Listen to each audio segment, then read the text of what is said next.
जो setting getting करने वाले लोग हैं उनके साथ ही जुड़ा हुआ होगा। और सेटिंग गेटिंग करने वाला कौन? जो दावा करता है खुद को सेटिंग गेटिंग करने का, उसका नाम तो प्रशांत किशोर है ना।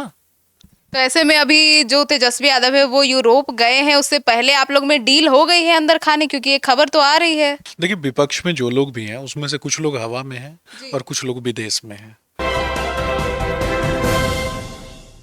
नमस्कार, आप देख रहे हैं सिटी पोस्ट लाइव। मैं हूं सृष्टि राज।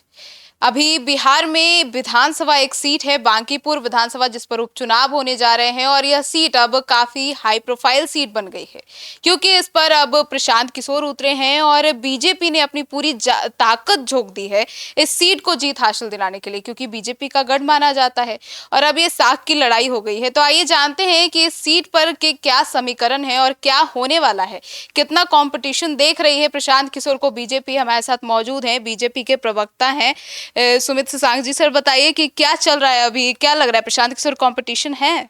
देखिए, विपक्ष में जो लोग भी हैं उसमें से कुछ लोग हवा में हैं और कुछ लोग विदेश में हैं। तो जो कुछ हवा में हैं तो वो हवाबाजी करते हैं, उनको हवाबाजी करने दीजिए।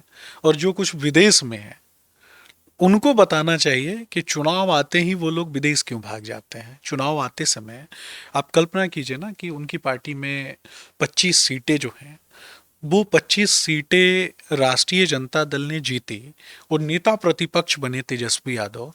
नेता प्रतिपक्ष चुनाव आते ही फिरार हो जाए, चुनाव आते ही नेता प्रतिपक्ष भाग जाए जी। और चुनाव आने के बाद इस प्रकार की चीजें जब दिखाई देती हैं तो निश्चित तौर पर जनता समझ जाती है कि जनता के लिए किसने काम किया है, जनता किस पर विश्वास करती है। बांकीपुर के संदर्भ में अगर बात होती है तो आदरणीय नितिन नवीन जी को बांकीपुर की जनता ने न केवल विधायक बनाया, उनके आशीर्वाद से वो भारतीय जनता पार्टी के राष्ट्रीय अध्यक्ष बने। वो बांकीपुर के बेटे हैं, तो बांकीपुर के बेटे ने जिसको चुना है निश्चित तौर पर बांकीपुर उसको आशीर्वाद देगा। तो ऐसे में अभी जो तेजस्वी यादव है वो यूरोप गए हैं, उससे पहले आप लोग में डील हो गई है अंदर खाने, क्योंकि ये खबर तो आ रही है। नहीं, मैं तो ये पूछ रहा हूं कि तेजस्वी यादव चुनाव छोड़ करके भागे क्यों? जो भगोड़ा होगा, जो चुनाव आने के पहले कहीं भाग जाए, निश्चित तौर पर जो सेटिंग गेटिंग करने वाले लोग हैं उनके साथ ही जुड़ा हुआ होगा। और सेटिंग गेटिंग करने वाला कौन? जो दावा करता है खुद को सेटिंग गेटिंग करने का, उसका नाम तो प्रशांत किशोर है ना। उसी ने कहा था ना, बिहार के युवाओं को सबसे पहले सड़क पर लाने का काम किया और उसके बाद कहता कि तुमको कंबल दिए थे ना, तुम चुप हो जाओ। और जैसे ही उस बच्चे ने बोलना प्रारंभ किया, आप देखिए वीडियो निकाल करके प्रशांत किशोर के आसपास के जो लोग थे वो किस तरीके से हाथ दिखाकर उस लड़के को डांटने का काम करते हैं। ये दुर्भाग्यपूर्ण नहीं है क्या? जिस आदमी ने ये कहा कि जनता दल यू को 25 सीटें अगर आ जाएंगी तो वो आदमी राजनीति छोड़ देगा, कहाँ राजनीति छोड़े? इस पर भी तो जवाब देना चाहिए ना। प्रशांत किशोर के रिश्तेदारों ने जो एक कंपनी बनाई, उस कंपनी को नवयुगा ने एक बार में 11 करोड़, दूसरी बार में 11 करोड़ और तीसरी बार में 26 करोड़ रुपया दिया। उस पर जब उनसे पूछा गया तो बोलते हैं कि 2 घंटे की कंसल्टेंसी के लिए वो 11 करोड़ रुपया लेते हैं और बाद में फिर मुकर जाते हैं। एक महिला पत्रकार ने जब उनसे पूछा कि आप अपनी डिग्री बताइए, उस समय वो इंटॉलरेंट होकर के माइक निकाल करके फेंक जाते हैं। इससे ज्यादा दुर्भाग्यपूर्ण कुछ हो सकता है क्या? जब लोकतंत्र के चौथे स्तंभ से आने वाले लोग आपसे बात कर रहे हो और उस दौरान आप इंटॉलरेंट हो जाएं, वो भी महिलाओं के सामने, तो आप कल्पना कीजिए कि माइक जब आपके पास नहीं होगा तो आप किस तरीके से व्यवहार करते होंगे। तो चलिए बात करते हैं अभी बांकीपुर सीट की ही। तो वहां के जो सर्वे कर रहा है सिटी पोस्ट लाइव, उस सर्वे में ऐसा लग रहा है कि ये कंपटीशन आरजेडी बीजेपी नहीं है, जो कि हमेशा से होती आ रही है। कंपटीशन जनसुराज, और वो भी जनसुराज नहीं, प्रशांत किशोर वर्सेस बीजेपी नजर आ रही है। देखिए, हवाबाजी में मैंने बोला ना कि कुछ लोग हवा में हैं और कुछ लोग विदेश में हैं। एक व्यक्ति पर यह भी आरोप लग रहा है कि उसने अपने पार्टी का टिकट बेच दिया और उस पैसे से वो यूरोप घूमने चला गया। और एक आदमी पे ये आरोप लगता है कि वो सिर्फ हवाबाजी करते हैं। हवाबाजी करते हैं ये आरोप जनता नहीं लगाती, वो स्वयं अपने चाल चरित्र और लक्षण से बता देते हैं। उन्होंने अपने कई दावों में कहा है, एक महिला जब उनको टीका लगाती है तो उसका टीका पोंछ देते हैं और उसके बाद वहीं किसी मस्जिद में बैठ करके माथे पे टोपी लगा के वहां पर जो मनोदशा दिखाई देती है उनकी एक विशेष धर्म के लिए, अब उस विशेष धर्म का कोई व्यक्ति उनको वोट दे दे तो हो सकता है। लेकिन मेरा स्पष्ट रूप से मानना है कि जिस धर्म का मजाक उन्होंने उड़ाया, माथे पर से टीका पहुंच के जिस महिला का मजाक उन्होंने उड़ाया, उसका प्रसाद ग्रहण नहीं करके, तो निश्चित तौर पर ना महिलाएं साथ हैं, ना युवा साथ हैं, और ना ही हिंदुत्व में विश्वास रखने वाले लोग उनके साथ हैं। सवाल ये नहीं है, सवाल इससे भी ज्यादा महत्वपूर्ण ये है कि क्या चुनाव हारने के बाद प्रशांत किशोर बांकीपुर सीट में आम जनता की सेवा करते हुए दिखाई देंगे कि नहीं देंगे, कि उस सड़क से कभी गुजरते हुए भी दिखाई देंगे कि नहीं देंगे।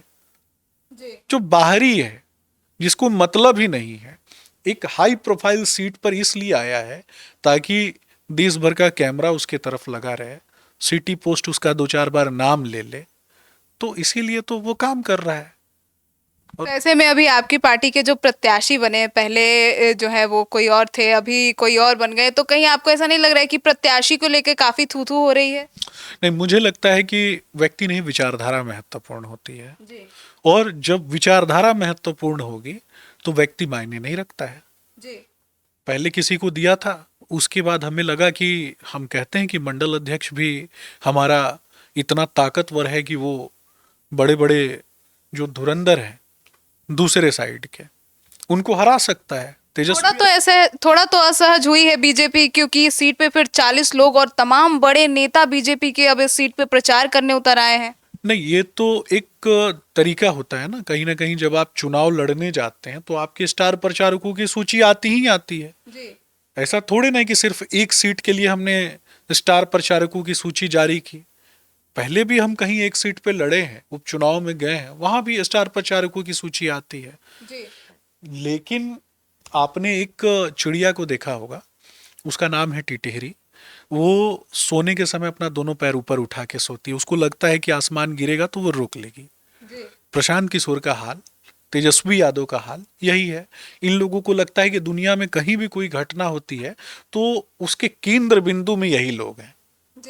तो ये लोग खुद हंसी के पात्र बनते हैं, मजाक के पात्र बनते हैं। चुनाव हारने के बाद ये ईवीएम को गाली देते हुए दिखाई देंगे, ये कहेंगे कि ईवीएम चरित्रहीन है, यही बोलेंगे ये लोग। लेकिन बांकीपुर की जनता के सुख दुख में खड़े होंगे कि नहीं खड़े होंगे, ये कभी भी प्रशांत किशोर नहीं बोलेंगे। सबसे पहले चुनाव हारेगा भागेगा। और दूसरी पार्टी के, खास करके राष्ट्रीय जनता दल की बात हो तो मुझे तो मतलब कैंडिडेट का भी नाम नहीं याद है उनकी पार्टी के, कि नहीं जो भी हो, मुझे ही नहीं, उनके प्रवक्ता के साथ डिबेट कर रहा था तो उनको भी नाम नहीं याद था। तो ये तो और ज्यादा दुर्भाग्यपूर्ण है, क्योंकि जिसका नेता नेतृत्व करता फिरार हो जाए, भाग जाए, इससे ज्यादा दुर्भाग्यपूर्ण कुछ नहीं हो सकता। आज इंडी गठबंधन की बैठक हो रही है, बैठक में नेता ही गायब है। तो इंडी गठबंधन की बैठक में मंथन बांकीपुर चुनाव को जीतने की नहीं हो रही है। इंडी गठबंधन के बैठक में अपने फिरार नेता को खोजने की बैठक हो रही है कि हमारा नेता यूरोप के किस कंट्री में है, कौन से मॉनसून डेस्टिनेशन पे है। तो ऐसे में अभी लग रहा है कि बांकीपुर में अब आरजेडी से आप लोग को कुछ फायदा हो जाएगा। राष्ट्रीय जनता दल बहुत बुरी तरीके से वहां चुनाव हारेगी। दूसरे नंबर पर राष्ट्रीय जनता दल रहेगी, और तीसरे नंबर चौथे नंबर पे कौन होगा ये नहीं पता है। लेकिन कहीं ना कहीं बहुत बुरी तरीके से इंडी गठबंधन जो है चुनाव हारने जा रही है।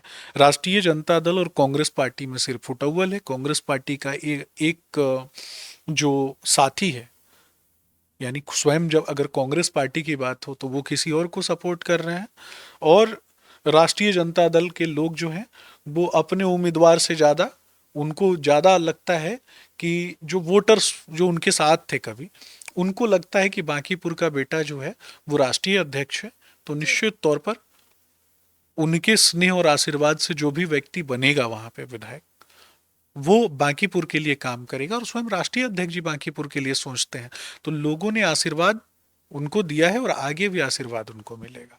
तो ऐसे में बांकीपुर विधानसभा सीट जो है वो कायस्थ बहुल सीट ऐसा माना जाता है, तो कायस्थ नेता कोई वहां दिख नहीं रहे हैं। कई सारे लोग हैं, कई सारे लोग प्रचार प्रसार कर रहे हैं। जी। मैं भी मैं भी लगातार प्रचार प्रसार कर रहा हूँ। जी तो ये कहीं से ये नहीं है कि कायस्थ नेता नहीं है, सभी कायस्थ नेता जो हैं वो लगे हुए हैं। जी और भारतीय जनता पार्टी तो धर्मो रक्षिता रक्षिता की बात करती है, जाति मजहब पंथ संप्रदाय की बात तो विपक्ष करता है ना। जी हम तो सर्वे भवन्तु सुखिनः सर्वे सन्तु निरामया की बात करते हैं। बांकीपुर का एक एक व्यक्ति भारतीय जनता पार्टी के साथ है, विपक्षियों की जमानत जब्त होगी।